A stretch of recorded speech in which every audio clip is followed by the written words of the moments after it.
después de esta reforma liberal de la que usted hablaba y que el café empezó a tomar importancia en El Salvador, ¿qué cambios empezó a existir cómo se empezó a organizar la sociedad salvadoreña en torno a ese nuevo cultivo que era de importancia, es decir, tanto social como económicamente, hablando de tejido productivo y de organización de los factores productivos del país?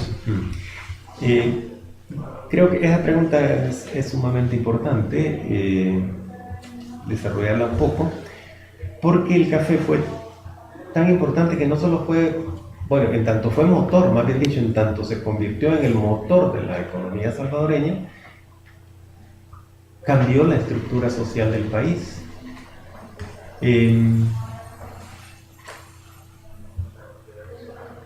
Surgió en la sociedad un grupo de cafetaleros. Como dice Héctor Lindo en su libro, se creó una sociedad cafetalera, básicamente, a finales del siglo antepasado, a finales del siglo XIX. Ya en 1890, digamos, en la última parte del siglo, ya prácticamente la estructura social de El Salvador se había convertido en una sociedad en la cual un grupo pequeño de cafetaleros tenían mucho peso económico con respecto al resto de la sociedad, y por otro lado un sector social que tenía, digamos, dependencia del café en términos de empleos con ciertas características temporales, porque la producción de café es temporal durante el año, es cíclica, y por lo tanto tenía el problema de que podía emplearse un tiempo y otro tiempo tenía que buscar otras maneras de generar ingresos. Entonces se cambió la estructura social. Y con el cambio de la estructura social, y esto es interesante estudiar ese fenómeno, porque ese cambio económico tiene cambios en la estructura social, que a su vez tienen cambios en la forma de gobernar. Ese cambio, digamos, social estaba asociado a necesariamente llevaba, no sé si necesariamente, pero uno podría decir, llevaba a un gobierno más autoritario, porque era un grupo pequeño el que predominaba, el que tenía más peso económico. Entonces, el tipo, digamos, de gobierno, aunque en términos formales podría hablarse de que eran gobiernos democráticos porque hacían elecciones, pero eran gobiernos autoritarios, muy distintos a lo que tenemos hoy, por ejemplo.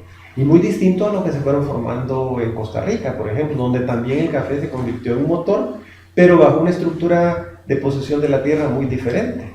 En Costa Rica la posesión de la tierra fue más uniforme entre la población, propiedades más pequeñas, mientras que en El Salvador el tipo, debido a la reforma liberal que permitió acumular tierra, lo que se formaron fueron latifundios, es decir, grandes extensiones de cultivo en propiedad de pocas personas. Entonces esos latifundios definían también el tipo de gobierno que existiera, eran gobiernos más autoritarios. Y eso define también la ideología dominante, ¿verdad? Está asociado, o sea, no es solo un problema, una cuestión económica y nada más cambia, no, una vez hay un cambio estructural en la producción, eso trae consigo cambios en la estructura social, porque la estructura social depende de la distribución del ingreso, y con los cambios en la estructura social vienen cambios en los regímenes de gobierno, autoritarios, democráticos, etc. Y a su vez en el predominio de las ideas, en la ideología, digamos, dominante. Era una ideología, digamos, más agraria, más liberal en ese sentido, y la forma de gobierno que se adoptó que fue surgiendo, ¿no? Podría decir uno que se adoptó, porque puede ser, no debe haber sido un resultado pensado quizás, o a lo mejor sí, no sé, pero el hecho es que ese cambio de estructura llevó a unos gobiernos en donde los gobernantes eran grandes productores cafetaleros, ¿verdad? Exportadores cafetaleros. Durante, digamos, las primeras 4 décadas después de la reforma liberal, en los 80, 90, en 50 años prácticamente, de 1880 a 1930, en donde los gobernantes prácticamente pertenecían al grupo de los cafetaleros. Eso se rompió en los años 30, con la crisis internacional y el levantamiento que hubo acá, que tenía matices indígenas y matices comunistas, ¿verdad? Con todos los resultados que conocemos de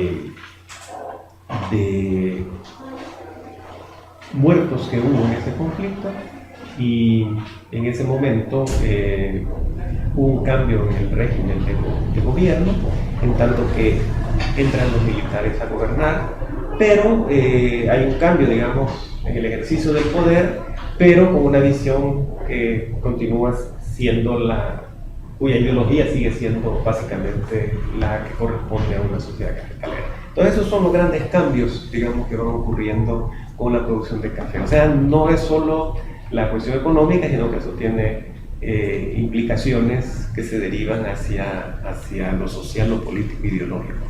Algo de lo que son cafés interesantes, decía los factores de producción. Entonces, digamos, en este contexto, ¿cómo o sea, cómo se desarrolla, o sea, cómo surge el papel de la banca en este periodo? O sea, ¿cómo hacía esta gente para acceder a línea de crédito o era capital propio? Es decir, ¿cómo era la dinámica del financiamiento? Porque como el café tiene un ciclo de producción y para empezar a tener ganancias hay que esperar cierto tiempo. Entonces, ¿cómo hacía esta gente? ¿Cómo hacía esta gente para acceder al crédito de financiamiento para poder pagar el ciclo del café? En esos años empiezan a surgir los bancos en El Salvador. Empiezan a surgir bancos, es decir, habían algunos bancos ya, pero después de la reforma liberal y con el auge del café y con el establecimiento del café como el motor de la economía, eso arrastra, porque incentiva a privados a crear bancos, y empiezan a crearse bancos, se empiezan a establecer normativas para la creación de bancos, y los bancos empiezan a surgir a lo largo de la parte final del siglo XIX. Y luego, en medio de crisis en los años 90, por ejemplo, en 1891-92, debido a problemas internacionales y a problemas de monedas, entran en crisis algunos bancos que desaparecen, pero el proceso de creación de los bancos va surgiendo a la par de la necesidad, es decir, en la medida que hay demanda, va a haber demanda por capital, entonces empiezan a formar los bancos, y ahí empieza el surgimiento ya más formalizado de los bancos en El Salvador, toda la parte final del siglo XIX y luego el resto del siglo XX. Usted mencionó algo bien interesante, que en Costa Rica las reformas que se impulsaron para promover el cultivo del café fue una repartición más equitativa de la tierra. Entonces, Costa Rica, ¿cómo fue su desempeño exportador, productor de café en relación a El Salvador? Es decir, ¿qué tanto se justificaba? Pues aquí tenemos latifundio. Entonces, ¿qué tanta más productividad le daba al país el hecho de tener grandes concentraciones de tierra? Es decir, ¿realmente daba más eficiencia tener grandes extensiones de tierra en comparación al desempeño que tuvo Costa Rica? Bueno, no tengo, digamos así, un comparativo de la eficiencia del uso de la tierra. El Salvador era muy eficiente en la producción de café, es decir, El Salvador era un productor muy efectivo de café, o sea, esos latifundios se utilizaban muy bien y eso le permitía al Salvador aprovechar los ciclos de auge del café, y lo aprovechaba bien, o sea, no había, digamos, grande ineficiencia en el uso del latifundio, al contrario, creo que eso es importante. Además que los cafetaleros eran empresarios que tenían claridad del producto y de los mercados, ¿verdad?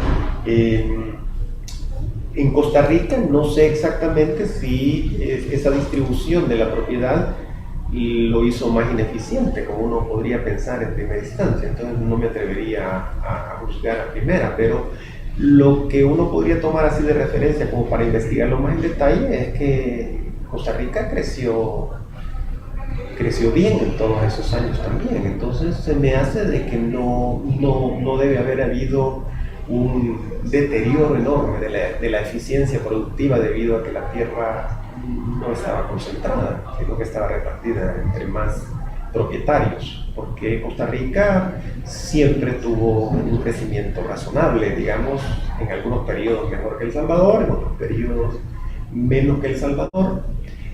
Pero ahí nuevamente aparece el problema de cómo determinar qué se debe solo al café, porque acordémonos que Costa Rica paralelamente tenía una política de formación de capital humano que era mejor que todos los países de Centroamérica, porque Costa Rica invirtió más en educación desde finales del siglo XIX.